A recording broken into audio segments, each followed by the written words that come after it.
proteins, which is what we work on, are the molecular machines that underlie essentially all processes in living things. So they mediate thinking, which you're hopefully doing now. They mediate, moving around. They mediate, capture of energy from the sun, all this stuff. And they evolved over billions of years to solve all the problems that came up during evolution. So, and the fact that we're here today, sort of a testament to how well they do. So there's a lot of challenges today that weren't faced during evolution. And one has reasonable confidence that if there were selective pressure and we waited another billion years, proteins would come about that would solve those problems. But we don't want to wait a billion years. We're figuring out how to make new proteins from scratch that solve current problems. The interest in nanoparticles was that in nature we see lots of cases of proteins that self-assemble into higher order structures, often in symmetric fashions. And based on the observation of what these particles can do in nature, we believe that being able to engineer new particles like the ones we see in nature, but with custom tailored features and functionalities, we could hopefully help address a lot of unmet challenges in the 21st century. Well, there actually happens to be this one that was just 3D printed. So this one is an icosahedral assembly that's built out of 12 copies of a pentameric protein shown in white in this assembly here, and 30 copies of a dimeric protein shown in orange.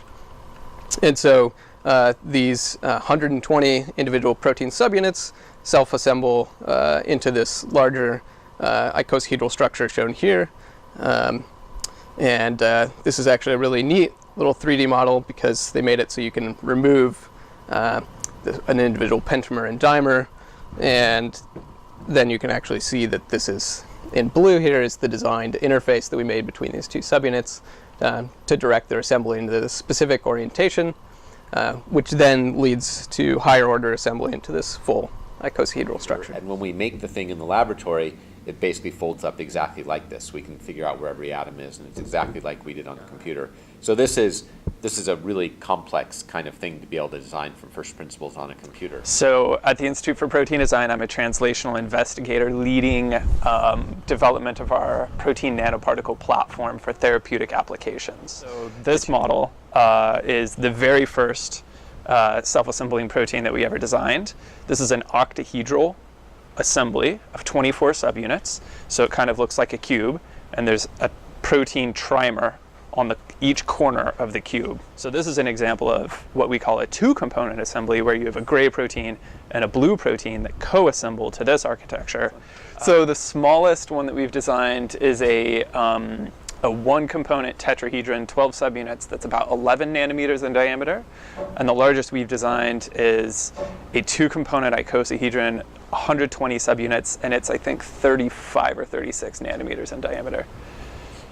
The special properties about it being a protein and attached to a protein cage is that we can control very precisely how many copies of green fluorescent protein that are found on each specific cage. So we thought we can come up with a molecule and a technique in which we can produce nanoparticles with very specific and exact fluorescence signals. And under blue light, the protein will fluoresce a green color. This is a one-component icosahedra. So this contains trimeric building blocks, 60 copies of these monomers, and 20 copies of the trimers, and they come together to form this icosahedra. And modeled here are GFP fluorescent molecules that are genetically attached to this icosahedra. To get closed or bounded structures like cages or spheres or anything like that, you essentially have three choices in terms of your symmetry group. You want to use a cubic point group symmetry, and those are tetrahedral, octahedral, and icosahedral symmetry.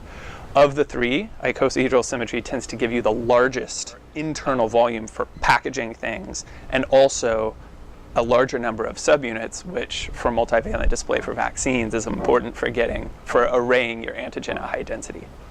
First and foremost, we have to thank David Baker, who has made all of this possible through the development of the Rosetta software in collaboration with the Rosetta community, which is really a vibrant worldwide community now. And also for putting together the Institute for Protein Design, which is kind of taking all of this work to the next level. We've been very blessed to have a long list of extremely talented collaborators. So the Yates group at UCLA has done a lot of crystallography in support of this work. Tamir Gonen's group at Janelia has done really just incredible electron microscopy on this. We have lots of collaborators in the vaccine space. We're signing some up in the targeted delivery space. People here in the lab like Yong, Jacob Bale has really driven this recently. Will Scheffler has come up with the creative and brilliant computational solutions that really gave birth to these efforts. Additionally, the people that have funded this work, the Gates Foundation has been a huge supporter of our nanoparticle platform, and that's been really enabling. DARPA has supported this platform. Takeda Pharmaceutical Company, the list goes on and on. Like evolution is kind of incremental. You know, things change slowly, and we can sort of jump into totally new regions of this space and make brand new things.